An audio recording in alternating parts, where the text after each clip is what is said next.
what should the tempo and key of the song be. So first, tempo type is slow tempos. These are typically 60 to 80 beats per minute, or BPM.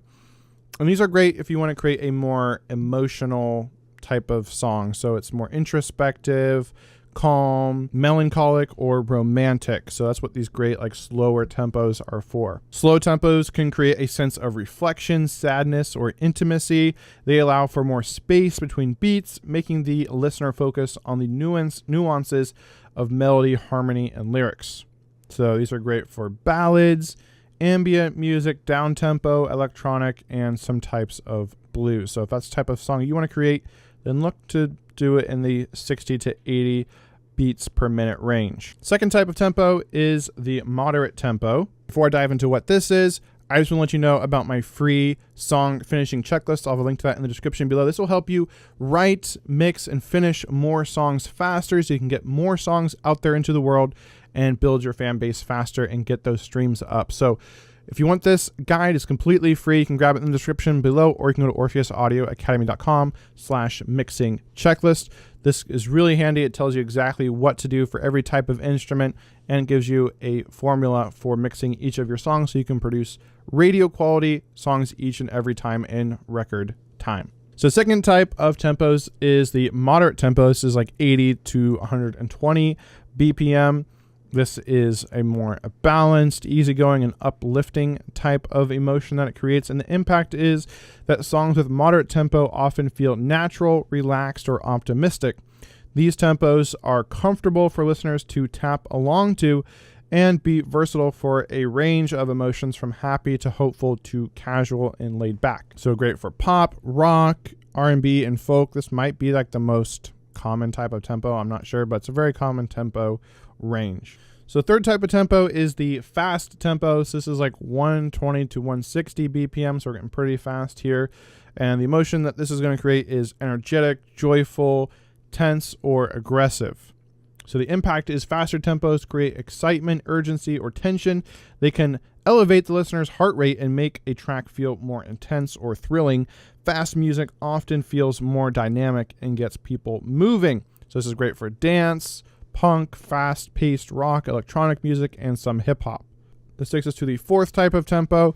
This is rather rare, but anything that's over 160 BPM, and the emotion this is going to create is going to be frenzied, chaotic, euphoric, or highly energetic, as you might imagine. The impact is it's very fast tempos can push a sense of hyperactivity, extreme joy, or chaos. The speed can overwhelm, adding intensity and making a track feel almost breathless. So this is great for drum and bass, speed metal, hardcore punk, and some types of EDM. So now we're going to talk about what key your songs should be in. But before we get to that, I just want to let you know that this video is sponsored by my course, Radio Ready Record. This is my complete end-to-end system to go from knowing nothing to producing radio quality songs from home.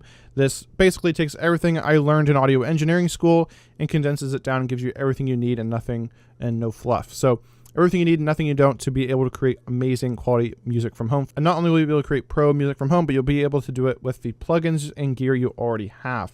So in the beginning, we start out by walking you through how to set up your home studio, including how to get started with budget equipment. And then we move on to talking about how to actually write and produce songs. This is more so my bread and butter, as most of my clients have hired me to write songs for them.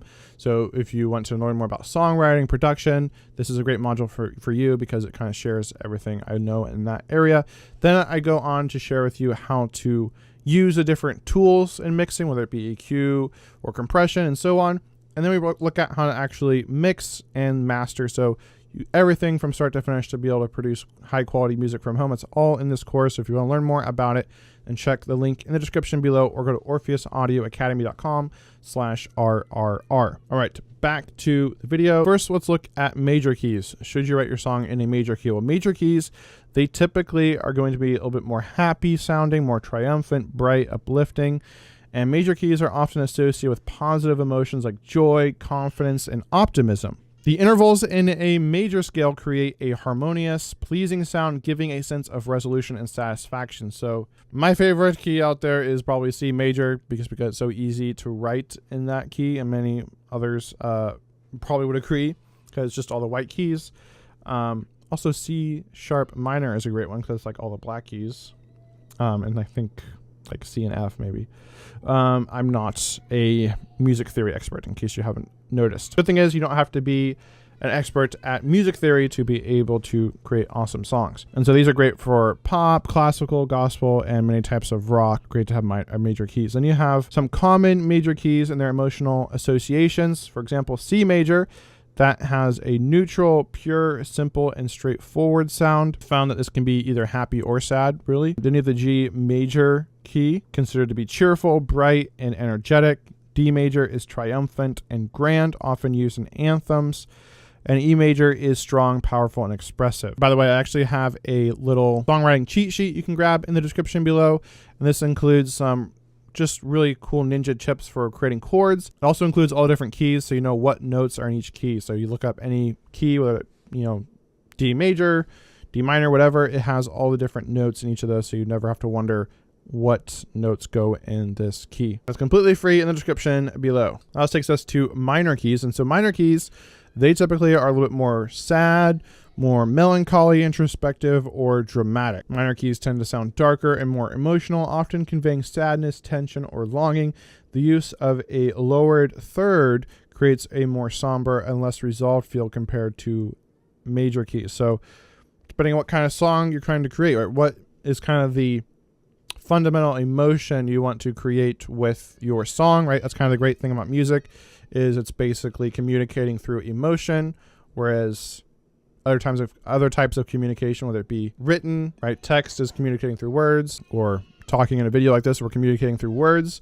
But music, you're communicating through emotions, right? I know you have lyrics, which kind of communicate, but really more so with music, you're communicating through emotion. So if you want to communicate the fundamental emotion of your song as something more energetic or uplifting, consider using a major. If you want to consider something more somber or dramatic, use a minor key. Some common minor keys and their emotional associations. You have A minor, which is considered to be melancholic, sad, but not too heavy. You have D minor, which is dark, serious, and often considered the most tragic key. You got E minor, reflective and emotional, but with a sense of hope. C minor, deep, emotional, often associated with struggle or tragedy. So those are just some ideas for you to go about creating your tempo and your keys in your songs. I wouldn't spend too much time with it. Some artists I know, they'll use kind of a digital dice, or maybe even a physical dice, I don't know, and they kind of just use that to randomly select their tempo and keys, so they don't have to waste time really thinking about it. They can just dive in and do it. Or maybe have a list of some of your favorite songs and just look up what's that tempo, what's that key, and just go with that. And so you can know you have a good combination there, because it fits to a song that you know and love. All right, so for this song, we're going to go ahead and set our tempo and key, and we're going to keep it very simple. Do 128 tempo, and then for the key, we're just going to go with the key of D major. Hey, if you like this video, then definitely check out the next one, which is all about how to structure your songs so that they become addicting and people can't stop listening to your song over and over again. So click the box on the screen right now to check out that video.